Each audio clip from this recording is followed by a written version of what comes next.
Hi friends, तुमच्या सर्वांचं स्वाद रेसिपीमध्ये अगदी खूप खूप मनापासून स्वागत करते। आज आपण अगदी खूप कमी साहित्यामध्ये झटपट अशी होणारी शेवगा आणि वांग्याची रस्सा भाजी करणार आहोत।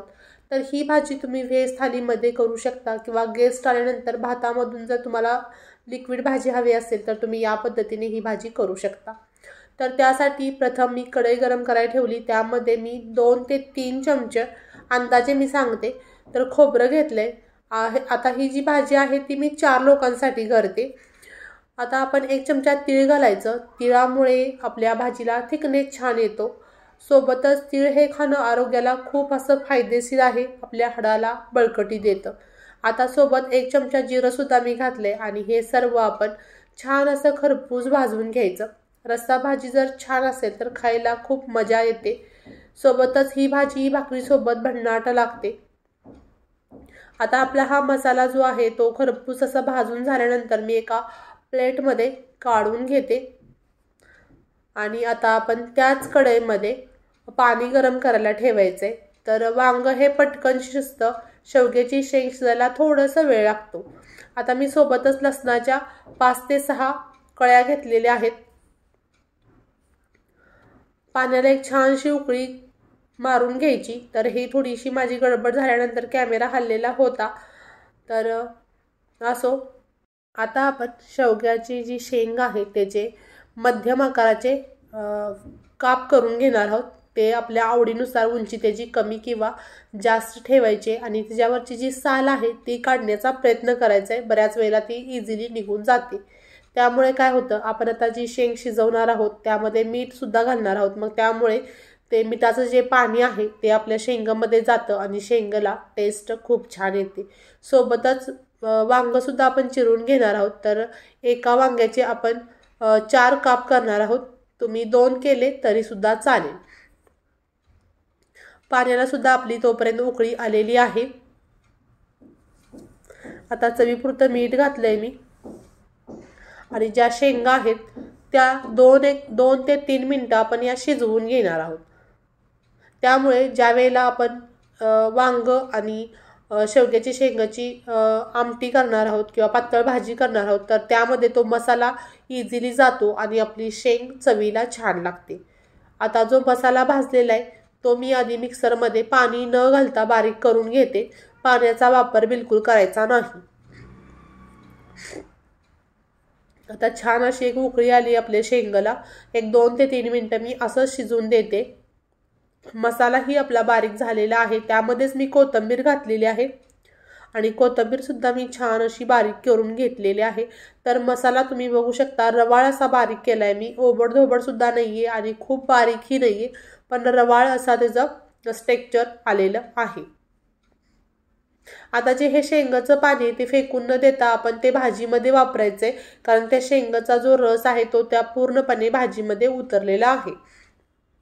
किंवा तुम्ही जर सूप वगैरे करणार असाल तर तुम्ही त्या सूपमध्ये त्याचा उपयोग करू शकता, पण फेकून देऊ नका। त्यानंतर आपण तीच कढई पुन्हा मी गरम करायला ठेवली आणि त्यामध्ये तेल घालायचं। तर तेलाचं प्रमाण मी 2 ते 3 चमचे तेल घातले। तुम्हाला आवडत असेल तर तुम्ही कमी किंवा जास्त तेल वापरू शकता। बरीच जण हेल्थच्या बाबतीत थोडीशी जागरूकता आल्यामुळे तेल कमी खातात, तर कमी वापरलं तरी सुद्धा चालेल। सोबतच 1 चमचा जिरं घातलं, छान तडतडून दिलं आणि त्यामध्ये जो आपण मसाला केलाय तो घालायचा आणि आता हा मसाला आपण मंद गॅसवरती परतून घ्यायचा आहे, कारण या मसाल्यामध्ये पाणी नाही, त्यामुळे मसाला पटकन करपण्याची शक्यता आहे।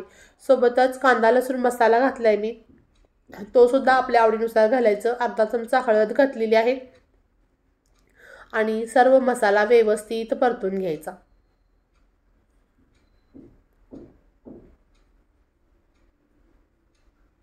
त्यानंतर ज्या आपण शेंगा शिजवून घेतलेल्या आहेत त्या घालायच्या। नंतर वांग आणि मसाला आणि भाज्या सर्व व्यवस्थित मिक्स करून घ्यायचं। त्यानंतर एक बारीक चिरलेला टोमॅटो सुद्धा मी घातलेला आहे, अगदी ऑप्शनल आहे, पण टोमॅटो घातल्यामुळे आपली भाजीला छान असा टेस्ट येते। छान असं परतून घ्यायचं। अशा भाज्या परतून घेत असताना काही गडबड करायची नाही। त्यानंतर बेडगी मिरची पावडर मी घातलेली आहे, 1 चमचा ते 1.5 चमचा, फक्त कलर छान येण्यासाठी घातले। जर तुम्हाला कलरचं इतकं काय नसेल तर तुम्ही नाही घातलं तरीसुद्धा चालेल. जर प्रथमच तुम्ही माझे व्हिडिओ पाहत असाल तर चॅनलला सबस्क्राईब करायचं आहे, जेणेकरून नवीन येणाऱ्या व्हिडिओचे नोटिफिकेशन सर्वात प्रथम तुम्हाला मिळेल. आता पुन्हा मी चवीपुरतं मीठ घातले. आधीसुद्धा मी थोडंसं मीठ शेवग्याच्या शेंगामध्ये घातलं होतं, तर तो अंदाज घेऊन आपण मीठ घालायचं आहे. एक 2-1 मिनटं छान अशी दणदणीत वाफ काढून घेतली. त्यानंतर पुन्हा मी भाज्या सर्व मिक्स करून घेते आणि जे आपण शेवग्याची शेंग शिजवलेलं पाणी होतं ते घालायचं.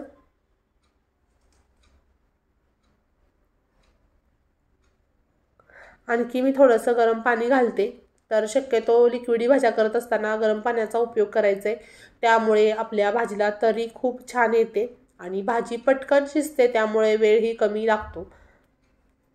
आणखी कोणत्या प्रकारच्या रेसिपी पाहायला तुम्हाला आवडतील त्यासाठी कमेंट्स बॉक्समध्ये कमेंट्स करायला विसरू नका.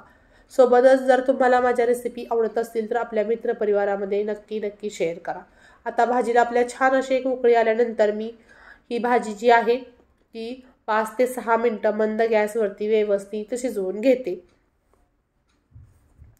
आणि 5 ते 6 मिनटं झाल्यानंतर आपली भाजी शिजलेली आहे. तुम्ही बघू शकता